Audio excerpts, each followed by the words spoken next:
Okay, guys, so we're back to the Ed puzzles. Today we're going to talk about Chapter 5, Section 6, problem solving and dimensional analysis. We have talked about this stuff before. If you had me in 8th grade, it's basically our conversions and using the tables with those conversions. Sometimes they're really long. You guys didn't like those ones that much, but we're really going to need to focus on those bigger ones this time. It's not just converting or moving the decimal point anymore.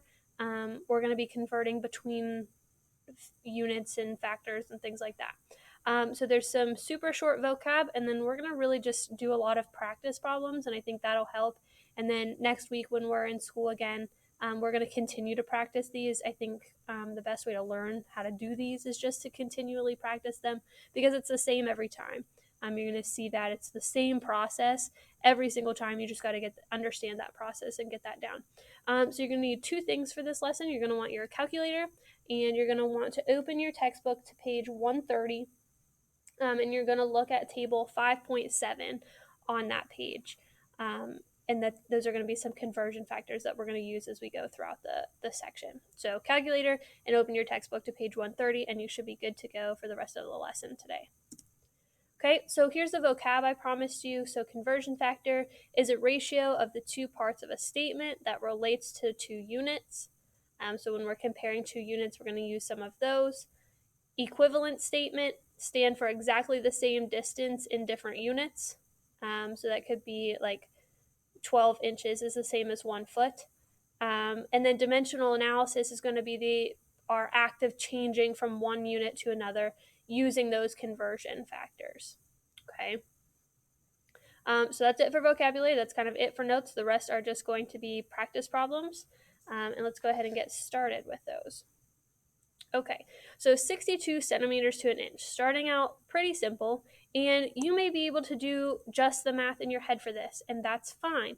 However, you are going to have longer ones that you're not going to be able to just use your math in your head. So learning how to do the simple ones with this method is going to be a good idea.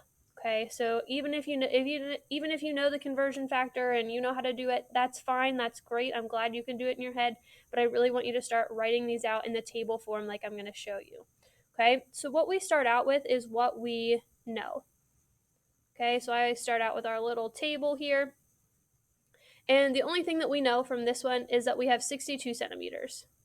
So I have 62 centimeters. And make sure that you're writing your units in these. If you do not write your units in, it's going to be hard when we go back and double check for you to cross off your units, and then you're going to get confused. And so just make sure that you put your units here.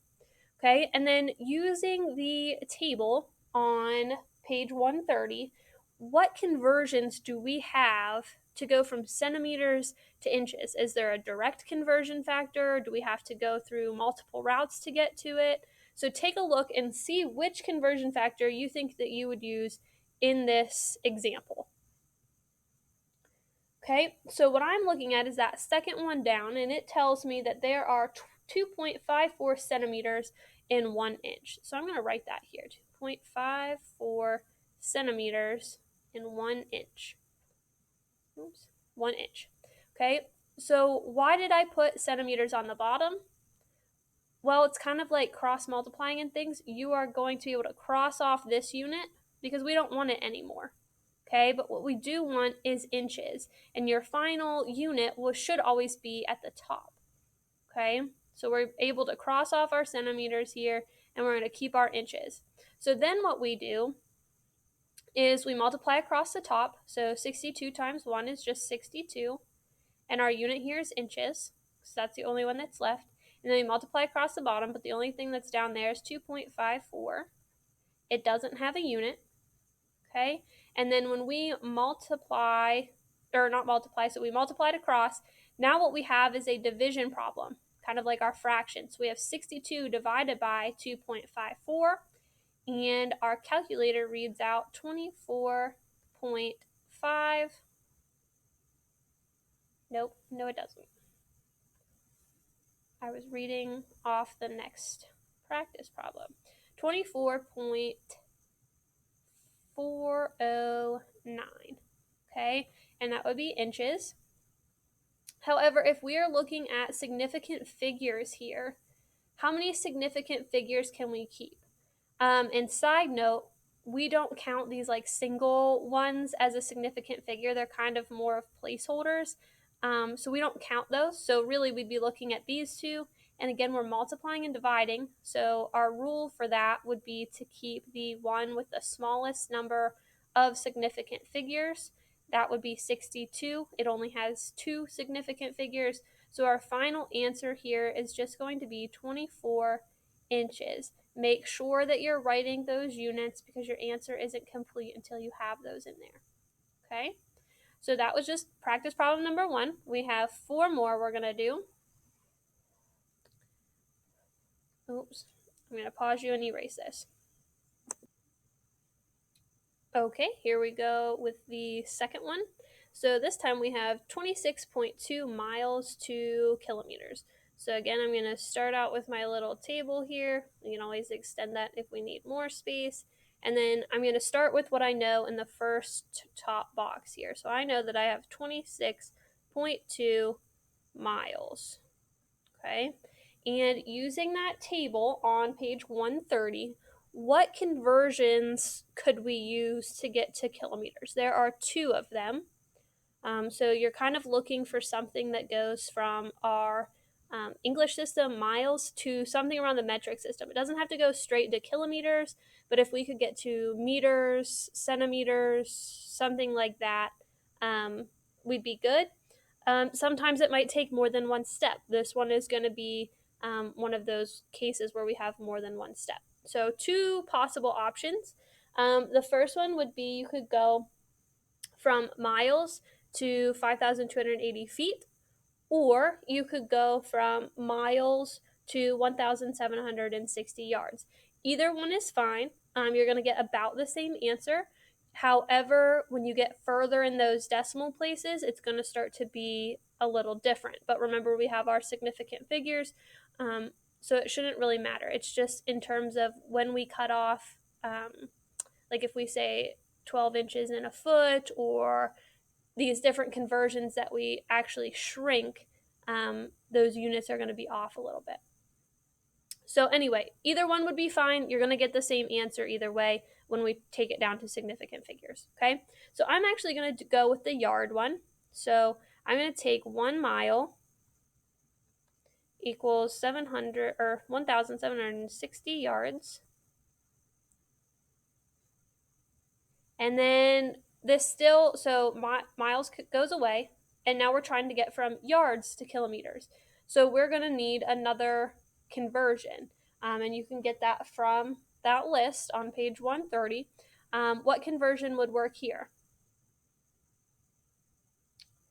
So there is a yards to meters option. So it tells us that there's 1 meter is 1.094 yards. Okay, so now my yards goes away. I don't have to worry about that. I'm with meters. And I need to get from meters to kilometers. And this one wouldn't necessarily be in that table. This should be one that you know from the metric system. Remember, based off of 10. Kilo is like 1,000. So we know that there's 1,000 meters in 1 kilometer. And now our meters can go away, and we are left with the unit that we wanted. Okay, so now all that's left is the calculation part. So you're going to take 26.2 times 1,000 or 1,760, and we're going to get what? Should be 46,112 over 1 times 1.094 times 1,000, and that's going to give us 1,094. And then we divide those two. Remember, kilometers is up here. And when we divide, we get a calculator readout of 42.1499 kilometers. However, that shouldn't be the answer that you give me because you know your significant figure rules. Remember, these ones, and even the 1,000 only has one significant figure, but we don't count those because they're all just kind of placeholders. But what we are going to look at are these 3 numbers. And so how many significant figures can our answer have? it should be able to have 3 significant figures. So our answer is going to be 42.1 kilometers. And if you did this whole thing again and you did it with the mile conversion, it would have been a little bit different here just because of the way the conversions are, but that's not a big deal because this would have still been the same. Okay, so let's go ahead and practice another one. Okay, so this time we have 100 meters to feet. So again, we're gonna draw, oh boy, hold on. Okay, now I think we're good. Technical difficulty there for a second. All right, so remember 100 meters to feet. So we're gonna start out with what we know. We know that we have 100 meters. And do we know any conversions, either using the table or out of our head, that are going to get us closer to our English system of feet? One of the biggest ones that I would look at is centimeters to inches. We know that that's a direct conversion from the metric system to the English system. But we have meters, right? So maybe if we get this one to centimeters, which is pretty easy, we know how to do that. We can then get to inches and then from feet to there. So if I want to get from meters to centimeters, I know that in 1 meter, I have 100 centimeters. Okay, why did I put the meter on the bottom again? Because I need to be able to cross that off. I want to get rid of meters. Okay, and as long as it's below the middle line here, I can get rid of it. Now, I have centimeters. Can I go from centimeters to something in the English system? Yes. We know that 2.54 centimeters is equal to 1 inch. And again, our centimeters can cross off. Now we're left with inches. And we know a conversion from inches to feet, I hope. So we know that there's 12 inches in 1 foot. Okay, and now inches cancels, and we are left with the unit that we want. So now all that's left is to do the math part. So if we have 100 times 100, that's going to give us 10,000 over 2.54 times 12, which is going to give us 30.48. Then we take 10,000 divided by 30.48, and we are going to get 328.0839. Now, how many significant figures can we keep here? This time, remember, these don't count. Our ones don't count. None of those counts. But our whole numbers do count. So our ones that we're actually converting or using to convert with are going to count. So we can keep how many significant figures? Technically 2 here. So our answer is going to be 330 feet in 100 meters. Okay. All right, so let's try the next one. Okay, so this one asks us how many seconds are in a day. So this one's more of like a little bit of a word problem, right? Which is what we're gonna get into eventually. But what do we know? We know that we're looking for, so if we wanted to write this like we were writing the other ones, we could say 1 day equals blank seconds. Okay, so don't let the words confuse you. Figure out what you know and what you're trying to get to, and then you should be good to go. So we know that we're starting with 1 day, and we need to get to seconds. So none of these conversions are going to be on that little chart there, but these should be ones that you know. You do experience this every day, so you should be fine. So we know that in 1 day, there are how many hours? 24 hours. What's a little bit smaller than an hour? Minutes. So let's go from 1 hour. Gives us how many minutes? 60. And then what's even smaller than a minute yet? is now our seconds. So we know that in 1 minute, there are 60 seconds. Okay, so let's make sure all of our units cancel. So minutes cancel, hours cancel, and day also cancels. So we are left with the unit that we want. So we should be good to go. And we're going to multiply across the top, and we're going to get 86,400 seconds and over 1. So our answer is just going to be 86,400 seconds. Okay? All right, on to the next one. Okay, so this one is 225 miles per hour and then to kilometers per hour. So hours actually stays the same, but we are looking at miles to kilometers, which we've practiced pretty close to before. So we know that we have 225 miles in 1 hour. Okay, so if we had to change hour, you would want to make sure that that one goes on the bottom. Okay, so let's extend this.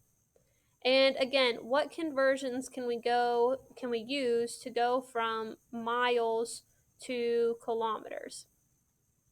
It might not be a direct conversion, but we do know, this time I'll use the 5,280. We'll do feet instead of the yards, but you could use the yard to meter one, or mile to yard, or miles to feet. This time we'll use the feet one.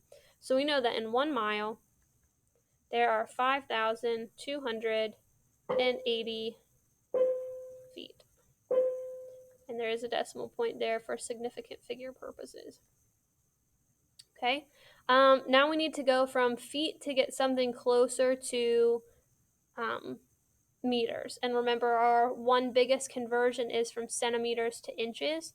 So let's go ahead and go from feet to inches here. So we know that in 1 foot, there are 12 inches. And 1 inch is equal to 2.54 centimeters. That one comes from the table in the textbook. And now that we're at centimeters, we need to get to meters. And we know that in one meter, there's 100 centimeters. And there's 1,000 meters in 1 kilometer. Okay, so let's check our units. So meters goes away, centimeters cancel, inches cancel, feet cancel, miles cancel. Now hour stays the same, which is good because we need hour on the bottom. So when we multiply straight across, we're going to get 362.1024 kilometers. And then when we multiply across the bottom, we're going to get 100,000. And when we divide, oh shoot, hold on. Our answer would have been 326,000 when you do the math. So let me erase that. So when you multiply across the top, multiply across the bottom, and then you divide, you're going to end up with 362.1024 kilometers per hour. Sorry about that. I was reading my notes wrong. And then if we're looking at significant figures here, remember, none of these little ones are going to count, but we have 3 here, 4 here, and 3 here. So we're going to be able to keep 3 significant figures. So we're going to have 362 kilometers per hour is going to be our answer for that one. Okay? All right, and we have one more word problem that I want to do with you, and then you are good to go, and you're going to practice some on your own. Okay, so this is the last one that I'm going to do with you. This one is a word problem, and we're going to practice these in school. So if you're still confused about these, don't worry about it too much.